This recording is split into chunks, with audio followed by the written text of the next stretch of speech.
Azan yang diubah menjadi ajakan jihad, kami akan berbincang dengan Ketua PBB Nahdlatul Wathon, Tuan Guru Bajang Muhammad Zainul Majdi.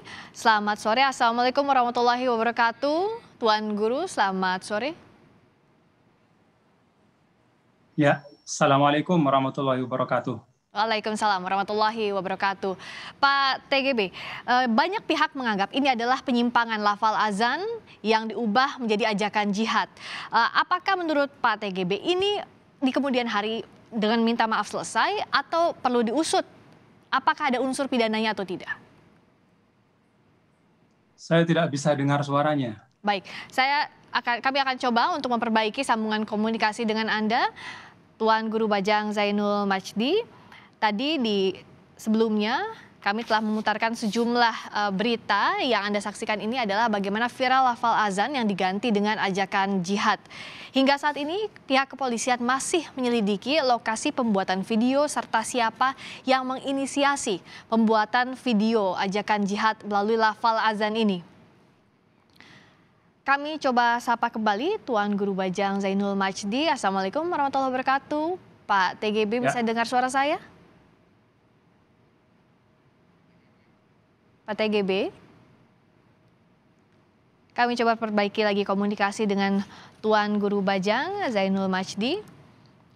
Polisi hingga saat ini mengusut kasus azan dengan ajakan jihad dengan mendalami motif pelaku serta unsur pidana dalam perbuatan ini. Tidak hanya itu saudara, keterkaitan pelaku dengan kelompok atau aliran tertentu juga masih dalam proses penyelidikan. Karena itu kepolisian mengimbau masyarakat untuk tenang dan kondusif serta tidak terprovokasi dengan informasi-informasi yang beredar. Saya coba lagi komunikasi dengan Pak TGB. Assalamualaikum warahmatullahi wabarakatuh. Bisa mendengar? Waalaikumsalam warahmatullahi wabarakatuh. Alhamdulillah sudah terhubung dan jelas mendengar suara saya ya Pak TGB. Ya, selamat sore Mbak Priska. Iya, selamat sore Pak TGB. Jadi soal lafal azan, ini banyak yang mengatakan bahwa lafal azan menjadi ajakan jihad merupakan suatu penyimpangan. Menurut Pak TGB, ini apakah di kemudian hari bisa diselesaikan dengan permintaan maaf atau harus diusut unsur pidananya? Ya, Assalamualaikum warahmatullahi wabarakatuh. Para pemirsa yang dirahmati Allah. Jadi kalau azan itu kan jelas ya, al-i'lam bis-shalah, ya, bi alfazin ma'lumatin makhsusah masyru'ah. Jadi suatu panggilan salat dengan lafaz-lafaz yang memang sudah ditentukan dan ditetapkan. Karena itu dari generasi ke generasi ya lafaz itu digunakan untuk memanggil ya, umat Islam untuk melaksanakan sholat. Sehingga ketika lafaznya dirubah ya tentu saja azannya menjadi rusak. Halo? Ya, silakan. Saya masih mendengar. Tuan Guru, kami masih mendengar suara Anda.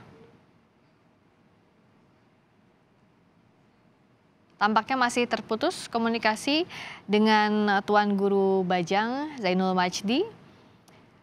Ajakan jihad melalui azan ini sempat viral beberapa waktu lalu di media sosial dan saat ini unsur pidananya tengah dicari oleh pihak kepolisian. Sebelumnya Ketua Dewan Masjid Indonesia, Ketua Umum Dewan Masjid Indonesia Yusuf Kala juga menolak seruan jihad yang dilakukan oleh sekelompok orang melalui azan di masjid. Menurut Yusuf Kala, azan jihad ini adalah sebuah kekeliruan yang harus diluruskan. Sementara pemuka agama lainnya, Ustadz Yusuf Mansur juga mengatakan bahwa ia meminta agar masyarakat tidak perlu menanggapinya dengan spontan dan harus bersikap tenang hingga saat ini.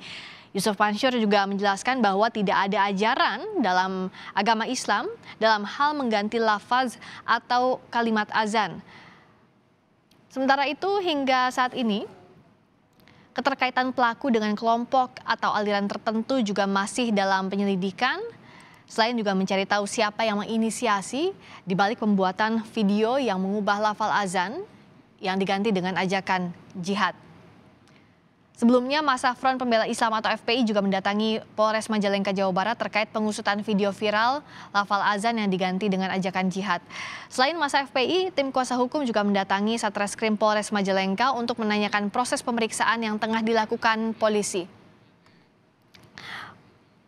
Tuan Guru terhubung kembali dengan kami, sempat terputus komunikasinya. Silakan dilanjutkan tadi bagaimana soal lafaz azan yang diubah jadi ajakan jihad ini.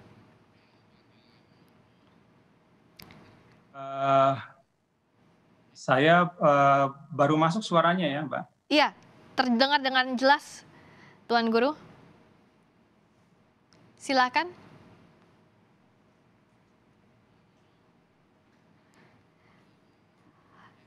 Mengapa kami membahas soal viralnya lafal azan yang diganti dengan ajakan jihad? Karena hingga saat ini video ini viral di media sosial yang merekam sekelompok orang di masjid melafalkan azan dengan diganti kalimatnya dengan ajakan untuk berjihad.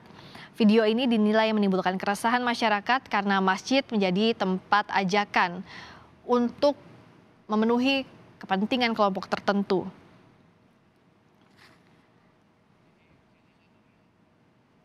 Kami juga masih terus menghubungi Ketua PB Nahdlatul Wathon, Tuan Guru Bajang Zainul Majdi, bagaimana terkait dengan ajakan jihad melalui azan ini. Tadi di awal Tuan Guru Bajang menyatakan bahwa tidak tepat bahwa lafal azan diganti dengan ajakan jihad karena sebenarnya lafal azan ini bagi umat muslim merupakan ajakan untuk beribadah, untuk menunaikan sholat. Tanggapan juga datang dari sejumlah pemuka agama, antara lain Ustadz Yusuf Mansur yang meminta agar masyarakat saat ini tidak perlu menanggapinya dan harus tetap bersikap tenang. Di sisi lain juga pihak kepolisian masih menyelidiki dan mendalami terkait dengan unsur pidana dalam pembuatan video yang mengganti lafal azan dengan ajakan jihad ini.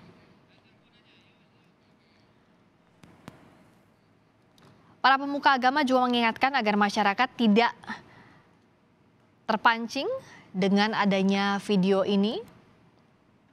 Sementara itu Majelis Ulama Indonesia Majalengka meminta MUI Pusat untuk mengeluarkan fatwa soal lafal azan yang diubah. Ketua MUI Majalengka menyatakan bahwa ada penyimpangan yang dilakukan di dalam video yang mengubah lafal azan dengan ajakan jihad.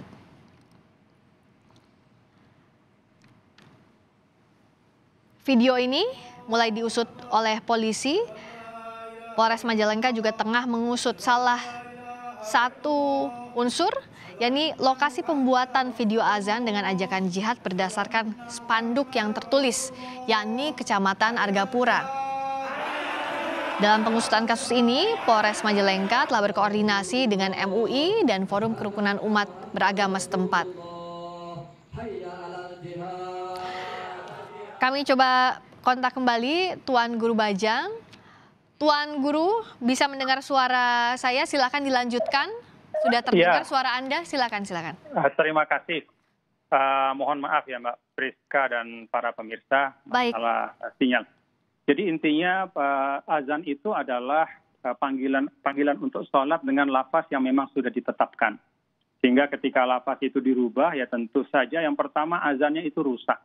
Dan yang kedua itu bisa difahami juga mengarah kepada mempermainkan agama ya. Karena itu menambahkan sesuatu pada suatu ibadah yang memang sangat definitif dan sudah ditetapkan tata caranya oleh Rasulullah Sallallahu Alaihi Wasallam. Ya, Tuan Guru tadi poin pertama, Anda menganggap azannya jadi rusak, yang kedua ini mempermainkan agama. Karenanya saat ini polisi mengusut unsur pidananya. Tepatkah untuk mencari unsur pidana dari perbuatan ini? Iya, saya pikir penting ya untuk diusut oleh kepolisian ya. Supaya jangan sampai setiap orang kemudian berkreasi memasukkan atau menambahkan sesuatu pada satu ritual yang memang sudah ditetapkan oleh agama. Itu bisa terjadi kekacauan luar biasa ya. Misalnya nanti kalau sedang dekat dengan waktu misalnya sedekah atau zakat fitrah misalnya, kan tidak lucu kalau kemudian hayya ala zakatil fitrah misalnya. Jadi itu hal-hal yang menurut saya bisa mengarah kepada mempermainkan tuntunan agama. Jadi jangan sampai mempermainkan tuntunan agama untuk kepentingan tertentu begitu ya Tuan Guru? Ya. Nah, berikutnya adalah ini viral di media sosial, jadi perbincangan. Sebagian masyarakat juga resah dengan adanya video ini. Bagaimana Tuan Guru menyikapi ini? Iya, jadi menurut saya memang ada distorsi yang cukup banyak di situ. Yang pertama ya tentu tentang masalah azan sendiri ya. Jadi ini merusak satu pakem yang sudah disepakati oleh seluruh ulama dan sudah dipraktekkan oleh seluruh umat Islam berabad-abad. Kemudian yang kedua, ini juga menurut saya mendistorsi makna jihad ya. Kita tahu bahwa jihad itu kan sesungguhnya dalam makna yang sangat luas adalah seluruh upaya kontributif dan konstruktif kita ya dalam kehidupan. Tentu dengan niat mencari ridho Allah Subhanahu wa Ta'ala. Nah, kemudian tiba-tiba kata jihad itu dimasukkan ke dalam azan, kemudian diletakkan dalam konteks yang menyebabkan kita semua menjadi resah ya. Jadi azannya sudah rusak, kemudian mengarah kepada mempermainkan agama. Dan yang ketiga juga menurut saya itu menimbulkan keresahan. Padahal pesan agama, termasuk pesan azan itu sendiri adalah pesan kepada kedamaian, ya, kepada kesuksesan dan keberhasilan. Itu kan hayya 'alal falah. Mari menuju kepada keberhasilan, kemenangan. Di dalamnya tentu ada makna kedamaian. Tiba-tiba kemudian dengan dengan memasukkan hayya 'alal jihad, itu kemudian masyarakat menjadi resah. Sehingga menurut saya sudah sangat pantas ya kalau para penegak hukum memproses ya pelaku-pelaku yang melakukan ini dan memberikan hukuman yang setimpal menurut saya. Itu penting betul. Untuk motif tentu pelaku yang mengetahui dan masih diselidiki oleh pihak kepolisian. Tapi apa yang Tuan Guru baca situasi ini memanfaatkan hal-hal berbau agama untuk kepentingan tertentu? Ya, kalau saya melihat ya Mbak Priska, sebenarnya kalau kita bicara tentang perbedaan pandangan keagamaan, itu di dalam agama sendiri kan ada mekanismenya. Jadi itu biasa ya, perbedaan pandangan keagamaan itu biasa. Tapi kalau perseteruan politik, itu yang sering kali menyebabkan kita repot. Nah, kemudian menjadi lebih tidak baik lagi kalau kemudian perseteruan politik itu menggunakan idiom-idiom keagamaan. Saya pikir sudah cukuplah ya kita menggunakan idiom-idiom keagamaan untuk mencapai tujuan kekuasaan politik ya. Saya pikir mari kita gali lebih dalam lagi nilai-nilai universal dari agama kita ya. Nilai-nilai yang menghadirkan rahmah, kasih sayang, yang membawa kedamaian untuk semua. Dan adapun masalah kontestasi politik kan ada ruang dan ada waktunya. Ya. Apa yang harus dilakukan, pertanyaan terakhir, apa yang harus dilakukan umat Islam agar tidak terpecah belah dan juga antar umat beragama lainnya dengan tadi hal-hal yang berbau keagamaan, idiom-idiom keagamaan dimanfaatkan untuk kepentingan politik, bagaimana kita agar tidak terpengaruh ini, Tuan Guru? Hari ini kan ada kabar baik ya bahwa seorang tokoh yang didengar oleh banyak umat katakanlah itu menyampaikan permintaan maaf terhadap beberapa hal yang dirasa mengganggu masyarakat. Nah, saya pikir ini awal yang baik ya. Untuk kemudian pada waktu-waktu selanjutnya mari kita meliterasi bersama-sama masyarakat. Jangan sampai girah keagamaan yang sedang kuat-kuatnya di tengah masyarakat itu kemudian dibelokkan untuk satu tujuan yang tidak selaras ya dengan nilai-nilai agama itu sendiri. Jadi menurut saya, yuk kita sama-sama dengan kebersihan hati, kita meliterasi masyarakat agar tercipta sikap keberagaman yang sehat, ya, yang menghadirkan kebaikan untuk semua. Dan jauh dari hal-hal yang sifatnya memprovokasi, apalagi menimbulkan perpecahan di tengah masyarakat. Oke, baik. Terima kasih Tuan Guru Bajang atas waktunya bergabung di Kompas Petang. Sama-sama perkaya literasi dan kalau ada tindak pidana patut diusut tuntas oleh pihak kepolisian. Terima kasih. Wassalamualaikum warahmatullahi wabarakatuh. Assalamualaikum warahmatullahi wabarakatuh.